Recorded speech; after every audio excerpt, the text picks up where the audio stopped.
સાચી વાત. એક જ મતમાં હતું કે મારા શ્યામને મળવું છે, બાકી કપડા ગમે તે હોય બધું ચાલે. હવે ચાલે. હા, તો બચ્ચું સુદામા હતા ને બચ્ચું શ્રી કૃષ્ણને મળવા જતા, પોતાના કપડાનું ભાન નતું. એવું બધું જાનું બીજું કોઈ ફોન નહોતું. હું બધું જોતો, પણ મને એમ લાગતું કે મારા પ્રેમમાં જાનું પાગલ થઈ ગઈ છે ને, એટલે બધું કશું ધ્યાન ન હતું. તું બધું કહેતી કે સામ તમારા કાપલ નહીં, હે કીધું તું ને હાલમાં બચ્ચું હાલના કાપીને આવશું બચ્ચું. પગ લાગ્યા એટલે ખબર પડી. બચ્ચું મીના રડવા ન મળી ને બચ્ચું કેટલી બચ્ચું શામ મીનાથી હાથે નો લોટ પાગલ. પણ બચ્ચું આ નખ છે ને સામ નખ તો બચ્ચું બહુ ખતરનાક નાક નો ઢેર કેવરાય. ઢેર કેવરાય. અને બીજું શું બચ્ચું નખ હોય ને જાનું, નખથી બચ્ચું ચોબડી ઉખડે ને તો એ પાકે પડે. એટલે હું બચ્ચું સમજી ગયો એટલે બચ્ચું તો ડરતો ને તે બચ્ચું ના પાડ્યા ફરે દાડી ખરી આ નખ. હવે તમારે પોપટ નું મોઢામાં કાલે દાદી ચૂકી એટલે ઓડિયા વધારે દુખે. હા, એ મને ખબર છે કે દોત દાખલા કે પોપટ ને દોત બિહાર કેવું થાય એવું થાય નખ. હા બચ્ચું એટલે હાલના કાપીને આવશું બચ્ચું. પણ તો બચ્ચું પેલા આવતી કે નહીં તાર બચ્ચું તારે નખ કાપેલા ન હોતા જાન, પણ નખમાં મેલે ભરાયેલો હતો ઘણી વખત બચ્ચું. અરે 2-3 વખત તો હાથે શીખ કાળામાં હતા. હા, તો બચ્ચું મેં કીધું બચ્ચું કોઈ જાનું નથી કીધું. મને ખબર હતી કીધું મારી જાનું મારામાં પાગલ છે, કારણ કે આ બધું નખ ને બખ ને બધું કાપવા જાય તો પછી તો શું કહેવાય, સામને મળવાય ન મળે.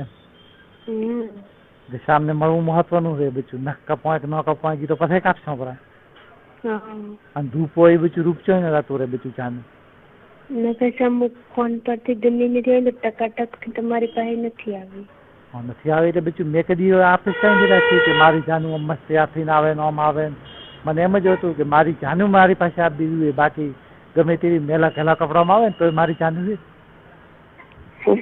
હા બચ્ચું એવું થતું કાંઈ નહીં કે ભલે ગમે તેમ આવે મારી જાનું. મારી જાનું ગમે તેમ આવશે તો ચાલશે. હા પાગલ એમ બસ.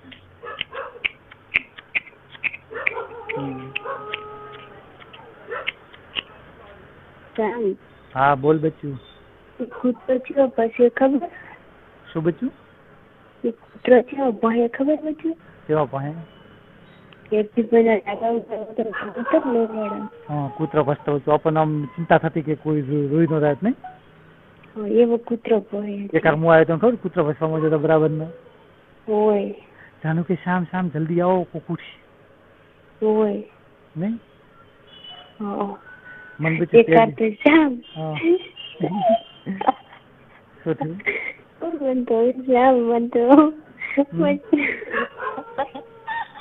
શું થયું? શ્યામ કરે મારા ખૂબ ભગવાને બુદ્ધિયા નહીં, પણ એકમાં ભણે એવો છે એકમાં શ્યામ ના મળે. ભણી તો ભલે એવો કે શું હતું, ભણવાથી કોઈ નથી થતું, પણ એક શ્યામ ના મળે ને એનું દીકરા એક વખત શ્યામો તમારી પાસે મળવા આવી તમે બધું શાળા પોકી ગયા અને 4 રસ્તા તમે મોટો થાત પોકી છે મોટો ફોટો એવું કે તમે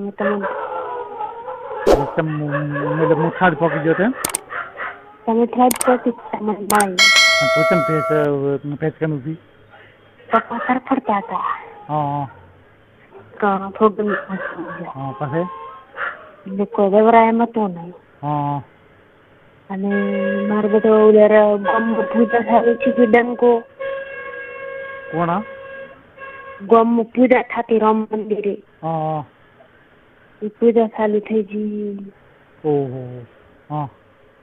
પછી પૂજા ચાલુ છે ડંકો વાળે બીજો કૂતરો ભણી પછી હું તો પેલી ઈદપીની ભેજ કરી ઈદપીની કરી જતી રહી પાછી ઈદપીન કરે પાછી જતી રહી. પછી મોટો રોડ નું વરી પછી બધું ચૂપ છું એટલે ફોન માં એટલે પહોંચ્યા હતા. ફોન માં મોટો ગાડી કાઢતી મેળતી લેતી એટલે ટાઈમ હરખો ન રહે. તો ટાઈમ બી ખબર પડે કેટલા વાગે. હું તો સામ તમે જો તો ગવાડી ભેજ કૂદી એટલે સામો પડે બિયાર નો ઓગાળો નથી આવતો ઓગાળો ઓગાળામાં વસાવી કૂતરી બિયાણી છે. ઓગાળામાં બધ કરીને કૂતરી બિયાણી છે. મેં કૂતરી પાડી હેલો એટલી બધી મારી જે વખાણ માથે હરડે એટલે પપ્પા લાગ્યા આપડા ને પપ્પા રાજા એમ કૂતરી દીકરું ને ગેલુડિયા માથે પાસે કૂતરી પોહે મારી બધી તૂટી જાય કૂતરી ગેલુડિયા મારા મારશે હમણાં હા કૂતરી છે આમ ખૂબ ભોય પછી મોટો પપ્પા કે ખીચો મેં કીધું તો કીધું મોટો ને ડબલું પડી છે મેં કીધું હું આવે ને કીધું કબડે ઉઠી મોટો કૂતરી ભોય છે હું આવું છું તો બીજું એ વખતે મને તો કીધું હમણાં એક કીધું હતું પણ રિશ્તા પેલું કીધું હતું તે મહિના 2 મહિના પહેલા પણ એ વખતે એમ શું કીધું બિરાદારે તરત એ વખતે તો કૂતરી શામ પરાઈ દીધું તો શામમાં ને બીજી વખતમાં બીજી વખત શામ નહીં આવે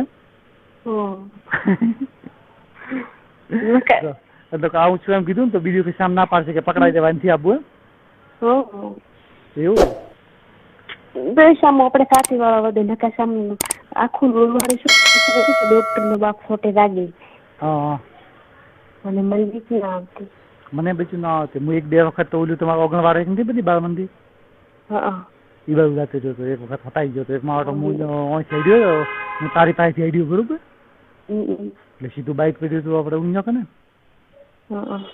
એટલે બાઇક એમાં રાઉં તો શાળા સુધી દેવા ઓલી ડીપી પાસે પહોંચે ને દરબાર ડીપી પાસે મારો તો એક આદમી આવે ધોળો કપડો પહેરીને સામેથી હવે એને બાજુમાંથી હેડું તો પૂછે તો કે કોણ છો ભાઈ ચો નાખો તો અહીંયાથી વળ્યો પાછો વળે અને બાળ મંદિર હતું બાળ મંદિર હટાઈ ગયું પાછા આઈડિયો કરો એટલે આઈડિયો છે એ બાજુ શંકરનું મંદિર છે ને એ બાજુ ગયું પાછા આઈડિયો કીધું ફટાફટ નાખડાઈ દઉં કોઈ નકા બીજું હમું ના મળે અને છેલ્લી વખત મોબાઈલ હલવાયો જાનું એ વખતે ખતરનાક ખેલ છો તો પાગલ શું આપ મૂલી સુધા ભાઈ હતું નવી દુકાન બનાવી હતી એ દુકાન બની ગઈ પછી હું બાઇક લઈને આવું એટલે બાઇક પાછું હું શાળા આગળ મેલું એટલે અહીંયાથી શાળા આખી દેખાય એટલે દુકાન પાછી ચાલુ 12 વાગે ચાલુ દુકાન ચાલુ હોય શાળા આગળ તો બાઇક મેલાય નહીં તો બેઠા બેઠા છોકરા તો 4-5 છોકરા પાછા ઉભા 2 બાઇક ઉભા 4 છોકરા ઉભા પણ હું શું હેલ્મેટ પહેરીને આવો તો માથા ઉપર અને એ વખતે હું વોમી જાતો હતો એટલે ઈયોને કોઈ એટલે માથા કોઈ ખબર નહીં હોય પડે છે બોલી દરિયાની દુકાનો ને દરિયાની દુકાનો એટલે થોડી ભેંસ બનાવવાલ છે એ ભેંસ ઓળે બાઇક મિલી ના પેલો તો કીધું બાળ મંદિર બાજુ જો ઓટો મારવા તે બાળ મંદિર બાજુ ચોય મૂકે એવી જગ્યા નહીં રસ્તામાં મેલું તો વરે કોઈક જોવે કરે એટલે કીધું દુકાનની અંદર મેળવા જોઈએ કદાચ કોઈનું ધ્યાન થાય તો કે ભાઈ કોઈક દરિયાનું બીજું છે બાઈકે એટલે અહીંયા મેલ્યું અહીંયા મેલીને પછી હું અહીંયા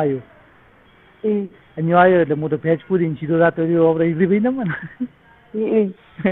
કે નામ છે તો મેં કીધું જાનું હમણાં અહીં આવે એટલે શામ અહીંયા નહીં પાછા આવો હું તો આવ્યો પાછો એટલે કે શામ તમે અહીં આવો દિવાલે એટલે જાનું શું કે ખબર શામ તમે શું લાવ્યો તો લાવો ફટોફટ હાલો મને એટલે મેં ફટોફટ મોબાઈલ આલ્યો અને પછી બંગડી લાવી હતી ખબર તારા માટે એ પડી લીધું પ્રવાસમાંથી કઈ બચ્ચું સરોજબેને લઈ આલી હતી ઈ આલી ફટોફટ ને જાનું કે પૈસા લેવો રા તમારે પમ્પિંગ કરવું અંદર આવો રા નકા આવે મેળ નહીં પડે એટલે મને આવ્યો ગુસ્સો આવ્યો તો એ બચ્ચું પૈસા નતા લીધા જાનું સોરી બચ્ચું ગુસ્સો હોય ને